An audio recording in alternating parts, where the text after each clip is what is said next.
What if your AI model could detect 95% of cancer cases, but was wrong 80% of the time?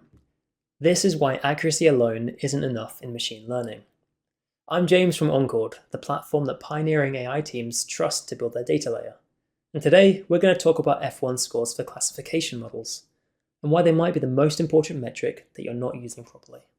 When building classification models, you face a critical trade-off. High precision means fewer false alarms, but you might miss important cases. High recall means you catch more positive cases, but you create more false positives. So how do you balance both? Enter the F1 score, the harmonic mean of precision and recall. Unlike a simple average, the harmonic mean ensures that both metrics contribute equally, preventing one from masking poor performance in the other. If either precision or recall is low, your F1 score will reflect that. The F1 score is crucial in high-stakes applications. In medical diagnosis, where missing a cancer case is catastrophic. In fraud detection, where you need to catch fraudsters without flagging innocent customers. Or in sentiment analysis, where balanced accuracy drives better business decisions.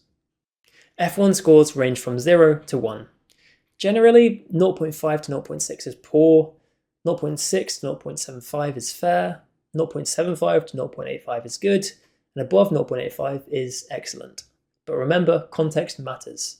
A 0.7 F1 score in cancer detection might be more valuable than a 0.9 score in email classification. Ready to evaluate your models like a pro? Stop guessing about model performance and start making data-driven decisions. Encord Active makes F1 score evaluation effortless with intuitive visualizations, automated error detection, and comprehensive model comparison tools. Visit Encord.com and book a demo today to see how our leading ML teams are building better models with proper evaluation metrics.